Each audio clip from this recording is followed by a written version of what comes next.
Hello friends, स्वागत है आपका हमारे चैनल सफलता का अड्डा पर।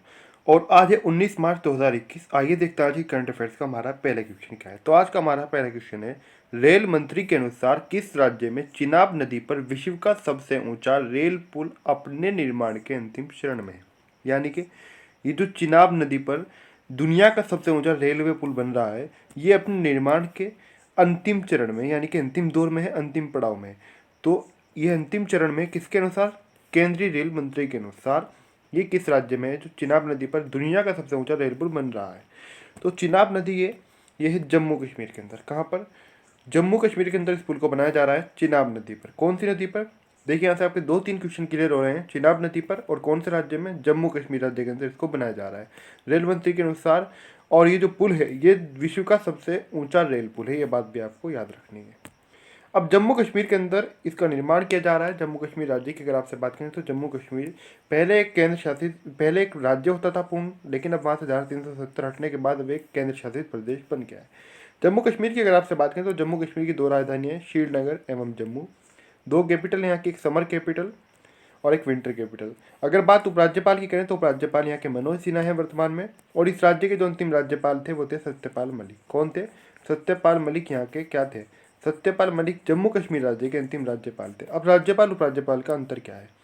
जैसा कि जम्मू कश्मीर की हमने यहाँ पर बात की, यहाँ पर नियुक्ति किसकी? यहाँ के उपराज्यपाल है वर्तमान में लेफ्टिनेंट गवर्नर है मनोज सिन्हा। उपराज्यपाल की नियुक्ति होती है केंद्र शासित प्रदेश में। जैसे कि अगर हम बात करें दिल्ली जो है वो भी केंद्र शासित प्रदेश है, और यहाँ पर हम जम्मू कश्मीर की बात करें तो ये भी एक केंद्र शासित प्रदेश है। तो इन राज्यों के अंदर क्या होती है? उपराज्यपाल की नियुक्ति होती है। और अगर हम बात करें कोई सामान्य जो राज्य है, हिमाचल प्रदेश की बात करें, उत्तराखंड की करें, या फिर आपसे तमिलनाडु की करें, या फिर उत्तर प्रदेश की, तो इनके अंदर राज्यपाल की नियुक्ति होती है। अब यहाँ पर हमें 2 विकल्प और दिए गए हैं, उत्तराखंड और हिमाचल प्रदेश। उत्तराखंड और हिमाचल प्रदेश के बारे में थोड़ा सा जानते हैं। पहले जान लेते हैं आपसे उत्तराखंड के बारे में। पहले थोड़ा सा उत्तराखंड का हमें इतिहास जानना होगा। वर्ष 2000 के अंदर भारत के अंदर 3 नए राज्य बनाए गए थे। कौन कौन से? 3 नए राज्य, छत्तीसगढ़ और झारखंड, और उनमें से ही एक राज्य था उत्तरांचल। क्या? उत्तरांचल एक राज्य था उस समय। अब ये जो राज्य बनाए गए 2000 में से, ये यूपी के लगभग 13 जिलों को काटकर एक नया राज्य बनाया गया उत्तरांचल। कितने? यूपी के जो 13 जनपद थे पहाड़ी क्षेत्रों वाले, उनको काटकर उनको विभाजित करके वर्ष 2000 में एक नया राज्य बनाया गया था उत्तरांचल। यही उत्तरांचल 2007 में नाम बदलकर क्या हो गया? इसका नाम बदलकर उत्तराखंड कर दिया गया 2007 में। तो यहाँ से आपके देखिए कितने क्वेश्चन क्लियर हो गए। 2007 में नाम परिवर्तन हुआ इसका। अच्छा, उस समय इसकी राजधानी बनाई गई देहरादून। अब यहाँ की एक और राजधानी बना दी गई, यानी कि समर कैपिटल और विंटर कैपिटल यहाँ पर भी 2 राजधानियाँ हो गई हैं। ये जो गैरसैंण राजधानी बनी है 1 वर्ष पहले बनी है। कितने साल पहले? 1 साल पहले गैरसैंण बनी है। अन्यथा अभी तक यहाँ की जो राजधानी थी वो देहरादून ही यहाँ की राजधानी थी। अगर हम बात करें यहाँ के जो हाईकोर्ट है वो कहाँ पर है, तो नैनीताल के अंदर यहाँ का उत्तराखंड का हाईकोर्ट है। ये बात आपको याद रखनी है। तो देहरादून और गैरसैंण राजधानियाँ हो गई। किस राज्य में से बना? उत्तर प्रदेश में से लगभग 13 जिलों को काटकर। पहले नाम उत्तरांचल था, जो कि 2007 में इसका परिवर्तन हुआ। वर्ष 2000 में इसका स्थापना दिवस यानी गठन हुआ उत्तराखंड का, यानी कि उस समय उत्तरांचल। मुख्यमंत्री की बात करें तो तीरथ सिंह रावत क्या है? मुख्यमंत्री हैं बीजेपी यानी कि भारतीय जनता पार्टी की यहाँ पर सरकार है। राज्यपाल की अगर बात करें तो राज्यपाल है यहाँ की बेबी रानी मौर्य। कौन है? बेबी रानी मौर्य राज्यपाल है। गवर्नर है उत्तराखंड राज्य की। बात हिमाचल प्रदेश की कर लेते हैं तो 2 राजधानियाँ यहाँ की भी, धर्मशाला एवं शिमला। क्या? धर्मशाला एवं शिमला राजधानी है, कैपिटल्स हैं कहाँ की? हिमाचल प्रदेश की। मुख्यमंत्री की बात करें तो यहाँ पर भी बीजेपी यानी कि भारतीय जनता पार्टी की सरकार है। जयराम ठाकुर मुख्यमंत्री हैं, यानी कि chief minister of Himachal Pradesh हैं। राज्यपाल की बात करें यानी गवर्नर ऑफ हिमाचल प्रदेश, तो उनका नाम है बंडारू दत्तात्रेय। कौन है? बंडारू दत्तात्रेय क्या है? राज्यपाल है। कहाँ के? हिमाचल प्रदेश के। अब देखते हैं हमारा अगला क्वेश्चन क्या है। तो अगला क्वेश्चन है हमारा, केंद्रीय मंत्रिमंडल ने 16 मार्च को भारत और किस देश के बीच खेल और युवा मामलों में सहयोग पर समझौता ज्ञापन पर अपनी स्वीकृति दी है? किसने? केंद्रीय मंत्रिमंडल ने स्वीकृति दी है 16 मार्च 2021 को भारत और किस देश के बीच खेल और युवा मामलों में सहयोग पर समझौता ज्ञापन पर अपनी स्वीकृति दी है? भारत और मालदीव के बीच। किस किस के बीच? भारत और मालदीव के बीच। मालदीव की बात करें तो मालदीव की राजधानी है माले, यानी कैपिटल यहाँ की। इब्राहिम मोहम्मद साले क्या है? इब्राहिम मोहम्मद साले हैं यहाँ के राष्ट्रपति, यानी कि प्रेसिडेंट ऑफ मालदीव हैं इब्राहिम मोहम्मद साले।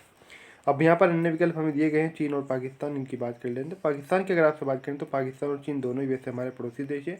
कैपिटल है यहाँ की इस्लामाबाद, यानी कि इस्लामाबाद पाकिस्तान की राजधानी है। अगर आपसे बात करें यहाँ के प्राइम मिनिस्टर के बारे में, यानी कि प्रेसिडेंट के बारे में, यानी कि पाकिस्तान के प्राइम मिनिस्टर कौन है? पाकिस्तान के प्रधानमंत्री हैं, यानी कि यहाँ के प्रेसिडेंट है पाकिस्तान के इमरान खान। इमरान खान से एक बात और आपको याद रखनी है, इमरान खान जो है एक अंतर्राष्ट्रीय क्रिकेटर भी रह चुके हैं। इसके अलावा अगर हम बात करें यहाँ पर प्रेसिडेंट ऑफ पाकिस्तान के यानी कि पाकिस्तान के जो राष्ट्रपति हैं वो कौन है, तो पाकिस्तान के राष्ट्रपति हैं Arif Alvi, president of Pakistan. China की अगर आपसे बात करें तो चीन पे हमारा पड़ोसी देश है, चीन की राजधानी बीजिंग है और चीन की क्या करेंसी है यहाँ की रेनमिनबी और राष्ट्रपति हैं यहाँ के शी जिनपिंग। कौन? करेंसी रेनमिनबी है, राष्ट्रपति शी जिनपिंग है यहाँ के और कैपिटल है चाइना की बीजिंग। क्या है? बीजिंग।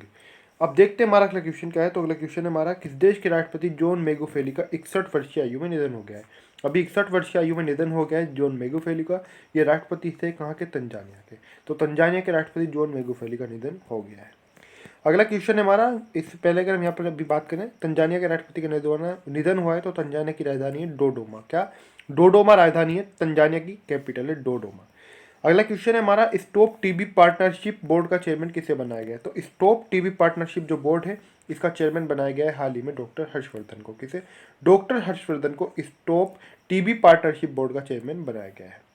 देखते हैं हमारा अगला क्वेश्चन क्या है। तो अगला क्वेश्चन है हमारा, किसने दुनिया के सबसे बड़े तैरते हुए सौर फार्म को बनाने की घोषणा की है। दुनिया के सबसे बड़े हुए सौर फार्म को, ये कौन सा है? ये बात आपको याद रखनी है, दुनिया का है, दुनिया का सबसे बड़ा सौर फार्म। और कौन सा सौर फार्म है ये बात भी आपको याद रखनी है, तैरता हुआ सौर फार्म है। कौन सा? तैरता हुआ सौर फार्म है। इसे बनाने की घोषणा किसने की है? तो इसे बनाने की घोषणा की है सिंगापुर ने। किसने की है? सिंगापुर ने इसे बनाने की घोषणा की है।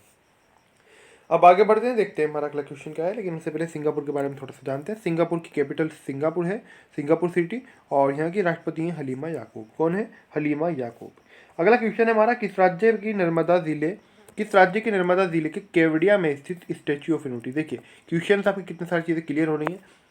अगर आप में से कुछ स्टूडेंट को ये नहीं पता था, आप सभी जानते हैं कि कहाँ पर है, गुजरात के अंदर है। क्या? Statue of unity. लेकिन ये नहीं जानते गुजरात के अंदर कहाँ पर है। कभी कभी अगर पूछ ली जाए, देखिए क्वेश्चन ये सब स्टूडेंट सब जानते हैं कि कहाँ पर है स्टैच्यू ऑफ यूनिटी, गुजरात के अंदर है।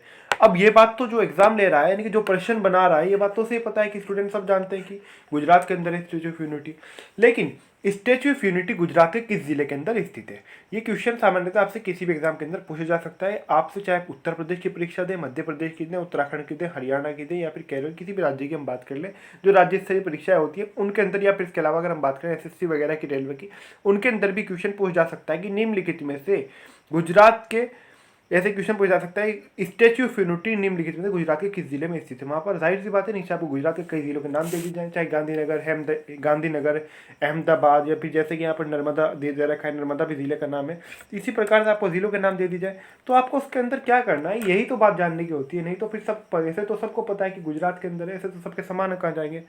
और अगर हम बात करें अगर आप खास कर गुजरात से हैं तो गुजरात के अंदर आपसे हो सकता है कि इतना भी विस्तार से पूछ ले कि केवड़िया में स्थित है।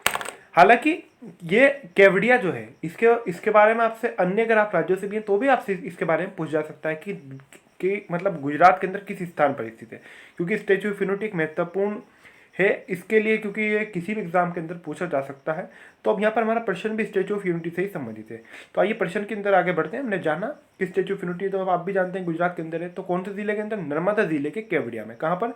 स्टैच्यू ऑफ यूनिटी स्थित है नर्मदा जिले के केवड़िया में। ये बात आपको याद रखनी है। अच्छा अब आगे बढ़ते हैं, किस राज्य के नर्मदा जिले के केवड़िया स्थित स्टैच्यू ऑफ यूनिटी, देखिए इसका निर्माण कब हुआ था वो भी पता चल रहा है, यानी कि इसका उद्घाटन जो हुआ था, उद्घाटन हुआ था वर्ष 2018 में। कब? वर्ष 2018 में इसका उद्घाटन हुआ। वर्ष 2018 में उद्घाटन से अब तक, यानी कि उद्घाटन से लेकर अब तक वर्तमान 2021 तक को देखने आने वाले, स्टैच्यू ऑफ यूनिटी को देखने आने वाले पर्यटकों की संख्या 50 लाख से अधिक हो चुकी है। कितनी? स्टैच्यू ऑफ यूनिटी को जो देखने पर्यटक आते हैं उनकी संख्या कितनी हो चुकी है? 50 लाख से अधिक हो चुकी है। ये बात आपको याद रखनी है। तो पर्यटकों की संख्या 50 लाख से अधिक हो चुकी है। ये किस राज्य में है आपको अभी पता ही है, हमने बेसिकल भी क्या है, गुजरात के अंदर है। अब गुजरात के अंदर है, गुजरात की अगर आपसे बात करें तो गुजरात के अंदर बीजेपी यानी कि भारतीय जनता पार्टी की सरकार है। यहाँ की कैपिटल क्या है? गांधीनगर है। बात आपको याद रखनी है। यहाँ के मुख्यमंत्री हैं विजय रूपाणी, राज्यपाल है यहाँ के आचार्य देवव्रत, यानी कि आचार्य देवव्रत कौन है? गवर्नर है गुजरात के। विजय रूपाणी कौन है? तो विजय रूपाणी सीएम है। गांधीनगर क्या है? गांधीनगर कैपिटल ऑफ गुजरात है। यहाँ पर दो विकल्प हमें और मिले हैं, महाराष्ट्र और राजस्थान, इन दोनों की भी बात कर लेते हैं। पहले बात करते हैं राजस्थान राज्य के बारे में। राजस्थान के अंदर सरकार है आईएनसी यानी कि Indian national Congress, Congress party की। राजधानी यानी कैपिटल है राजस्थान की जयपुर। मुख्यमंत्री यहाँ के अशोक गहलोत, कहाँ के? ये मुख्यमंत्री हैं राजस्थान के, राज्यपाल हैं कलराज मिश्र। कौन है राज्यपाल हैं कलराज मिश्र, कहाँ के राजस्थान के राज्यपाल हैं कलराज मिश्र। अब देखते हैं हमारा यानी कि एक और विकल्प बचा हुआ है महाराष्ट्र की बात कर लेते हैं आपसे। महाराष्ट्र जो है बाकी यहाँ से एक बात और आपको याद रखनी है राजस्थान से क्वेश्चन अगर पूछ ले जाए, जैसे कि हम उत्तर प्रदेश की बात कर लें, बिहार की, तो किस देश के साथ सीमा बनाते हैं, नेपाल के साथ बनाते हैं। उसी प्रकार से जैसे कि अगर हम बात करें पंजाब की तो पाकिस्तान के साथ सीमा बनाता है, जम्मू कश्मीर भी पाकिस्तान के साथ सीमा बनाता है।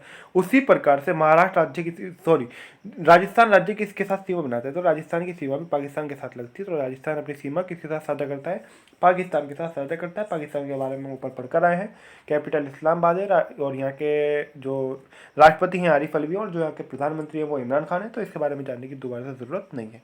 बात कर रहे हैं हम यहाँ पर महाराष्ट्र राज्य के बारे में। तो महाराष्ट्र की कैपिटल मुंबई है, ये बात आपको याद रखनी है। और इस राज्य के अंदर शिवसेना की सरकार है गठबंधन के साथ। किसके साथ, शिवसेना की सरकार है गठबंधन के साथ, ये बात आपको याद रखनी है। गठबंधन के साथ यहाँ पर सरकार है शिवसेना की। शिवसेना से हैं उद्धव ठाकरे यहाँ के मुख्यमंत्री हैं यानी कि चीफ मिनिस्टर ऑफ महाराष्ट्र है। बात अगर राज्यपाल की करें तो राज्यपाल यहाँ के भगत सिंह कोश्यारी। कौन है, भगत सिंह कोश्यारी राज्यपाल हैं कहाँ के, महाराष्ट्र राज्य के राज्यपाल हैं भगत सिंह कोश्यारी। अब देखते हैं हमारा अगला क्वेश्चन क्या है। तो अगला क्वेश्चन है हमारा, किसके अनुसार भारत में कोरोना वैक्सीन की खुराक, किसके अनुसार भारत में कोरोना वैक्सीन की खुराक 6.5% बर्बाद हो रही है। तो 6.5% यानी कि 6.5% बर्बाद हो रही है। किसकी खुराक, कोरोना वैक्सीन की खुराक भारत के अंदर। तो ये स्वास्थ्य मंत्रालय के आंकड़ों के अनुसार यानी कि स्वास्थ्य मंत्रालय की रिपोर्ट के अनुसार भारत में कोरोना वैक्सीन की खुराक 6.5% बर्बाद हो रही है। अब आगे बढ़ते हैं, देखते हैं अगला क्वेश्चन क्या है। तो अगला क्वेश्चन है हमारा, फीफा ने ग्लोबल इंटीग्रेटिव प्रोग्राम शुरू करने के लिए किसके साथ सहयोग किया है। तो किसने क्या है, फीफा ने क्या है, क्या शुरू करने के लिए, ग्लोबल इंटीग्रेटिव प्रोग्राम शुरू करने के लिए फीफा ने किसके साथ सहयोग शुरू किया है। तो फीफा ने जो सहयोग शुरू किया है वो क्या है, यूएनओ के साथ, या फिर यूएन भी आप इसे कह सकते हैं, यानी कि यूनाइटेड नेशंस ऑर्गेनाइजेशन। इसे संयुक्त राष्ट्र और संयुक्त राष्ट्र संघ भी कहा जाता है। इससे भी कई क्वेश्चन परीक्षाओं के अंदर बार बार पूछ लिए जाते हैं। तो संयुक्त राष्ट्र संघ के साथ क्या क्या है, सहयोग क्या है। अब संयुक्त राष्ट्र संघ की पहले बात कर लेते हैं। तो संयुक्त राष्ट्र संघ की स्थापना हुई थी, संयुक्त राष्ट्र संघ की स्थापना 24 अक्टूबर 1945 को, यानी कि यूनाइटेड नेशंस ऑर्गेनाइजेशन की 24 अक्टूबर 1945 की स्थापना हुई। इसका मुख्यालय न्यूयॉर्क में है। कहाँ पर, न्यूयॉर्क में, मैनहट्टन द्वीप पर इसका मुख्यालय है। अगर आप यूएनओ के बारे में विस्तार से जानना चाहते हैं, वैसे हम जो हमारी सफलता का जगह के तहत जो क्लासेज आएंगी उसके अंदर हम आपको ये सब कुछ इसके अंदर कवर करा देंगे। इसके अंदर आपको यूएनओ क्या है, इसरो क्या है, नासा क्या है, सब आपको इसके अंदर कवर कराया ही जाएगा। लेकिन अगर आप एक क्लास इसकी जिसका हम भी जिक्र कर रहे हैं यूएनओ की पहले से ही मौजूद है, तो यूएनओ के बारे में अगर आप विस्तार से जानना चाहते हैं, इसकी स्थापना क्यों इसको स्थापित किया गया, कौन कौन इसका सदस्य है, को क्या क्या इसकी आधिकारिक भाषाएं हैं, कब कौन महासचिव रहा, भारत से कौन महासचिव रहा, वर्तमान में महासचिव कौन है, क्या इसका मिशन है, तो ये सब क्योंकि एग्जाम के अंदर ही पूछ जाता है, एसएससी के अंदर, यानी कि यूपीएससी के अंदर, रेलवे के अंदर, यहाँ तक कि कांस्टेबल, हर एग्जाम के अंदर यूएनओ से क्वेश्चन कहीं ना कहीं पूछ ली जाते हैं। ये नहीं कि हर बार, लेकिन हाँ क्वेश्चन पूछे जाते हैं। यूएनओ महत्वपूर्ण हिस्सा है बहुत ज़्यादा। तो यूएनओ के बारे में अगर आप जानना चाहते हैं, थोड़ा नीचे क्लास मिलेगी, लगभग उस क्लास कुछ समय की पहली क्लास है, उसको आप क्लास को जाकर जरूर ले लें। तो उस क्लास को लेना ना भूलें, यूएनओ को लेकर वो क्लास है। तो हम यहाँ पर बात कर रहे हैं यूएनओ की, यानी कि यूनाइटेड नेशंस ऑर्गेनाइजेशन की स्थापना 24 अक्टूबर 1945 को हुई थी और इसका मुख्यालय न्यूयॉर्क में, मैनहट्टन द्वीप पर। उसके अंदर क्लास के अंदर इतना डीपली पढ़ाया गया है कि ये बताया गया कि कितनी सीढ़ियाँ हैं, जितने मतलब ये जिस स्थान पर है इसका मुख्यालय। अब बात फीफा ही कर लेते हैं। फीफा का पूरा नाम है फेडरेशन इंटरनेशनल फुटबॉल एसोसिएशन। क्या, federation international football association. Federation international football association FIFA का पूरा नाम है, ये बात आपको याद रखनी है। फीफा की स्थापना 21 मई 1904 को हुई थी। कब, फीफा की स्थापना 21 मई 1904 को हुई थी। फीफा का मुख्यालय स्विट्जरलैंड के अंदर है। कहाँ पर, ज्यूरिच के अंदर। तो ज्यूरिच स्विट्जरलैंड में किसका मुख्यालय, फीफा का मुख्यालय, ये बात आपको याद रखनी है। अब देखते हैं हमारा अगला क्वेश्चन क्या है। लेकिन एक बात और आपको यहाँ से याद रखनी है, अभी हाल ही में स्विट्जरलैंड चर्चाओं के अंदर रहा है बुर्का प्रतिबंध को लेकर। इसके बाद श्रीलंका ने भी बुर्का प्रतिबंध कर दिया है। रितिका फोगट का निधन हुआ है, ये कौन था, यह कौन थी। तो रितिका फोगट ये थी पहलवान, इनका हाल ही में निधन हो गया है, या फिर आत्महत्या कर लिया, आप ऐसे कह सकते हैं, क्योंकि इनका कुछ ऐसा ही मामला है। तो रितिका फोगट का निधन हो गया है। ये कौन थी, पहलवान थी। अगला क्वेश्चन है हमारा, रेडियो कार्यक्रम आवाम की बात परियोजना की शुरुआत किसने की। रेडियो कार्यक्रम है क्या, आवाम की बात। तो आवाम की बात नामक जो रेडियो कार्यक्रम है, इस परियोजना की शुरुआत किसने की है। तो इस परियोजना की शुरुआत की है मनोज सिन्हा ने। किसने की है, मनोज सिन्हा ने की है। और मनोज सिन्हा कौन है, इनके बारे में हम ऊपर पढ़कर आए थे। ये एलजी हैं, यानी कि लेफ्टिनेंट गवर्नर है, यानी कि उपराज्यपाल है। कहाँ के, जम्मू कश्मीर के। तो कौन है मनोज सिन्हा, मनोज सिन्हा जम्मू कश्मीर राज्य के उपराज्यपाल हैं, ये बात आपको याद रखनी है। अन्य विकल्पों की बात करें, जानते हैं आप कौन है। ये वर्तमान में गृह मंत्री नहीं है, गृह मंत्री पहले शासनकाल में थे, वर्तमान में तो गृह मंत्री कौन है, अमित शाह है। कौन है, अमित शाह है वर्तमान में गृह मंत्री। लेकिन वर्तमान में राजनाथ सिंह क्या है, तो राजनाथ सिंह क्या है, रक्षा मंत्री हैं। और ये पहले क्या थे, ये जो पहला जो 2014 से 2019 का जो मोदी सरकार का कार्यकाल था, उसमें गृह मंत्री थे कौन? राजनाथ सिंह। नरेंद्र मोदी आप जानते हैं प्रधानमंत्री थे, और ये बदले नहीं, ये 2014 में भी थे और अब भी प्रधानमंत्री हैं। अब आगे देखते हैं सरकार किसकी आती है, 24 के भी तो खैर 4 साल है, वो बात की बात है कौन क्या होता है। फिलहाल हमने तीनों विकल्पों पर यहाँ पर चर्चा कर ली, नरेंद्र मोदी, राजनाथ सिंह और मनोज सिन्हा। तो आज की जो हमारी करंट अफेयर्स है समाप्त हो रही है। आपको वीडियो कैसा लगा प्लीज़ कमेंट करके जरूर बताएं। वीडियो अच्छा लगे तो वीडियो को लाइक करें, वीडियो को शेयर करें। अभी तक आपने मेरा चैनल सफलता का अड्डा सब्सक्राइब नहीं किया तो प्लीज़ जरूर सब्सक्राइब कर दें। सब्सक्राइब करते समय बेल आइकन को प्रेस करना ना भूलें, यानी कि पूरी तरीके से सब्सक्राइब ज़रूर करें।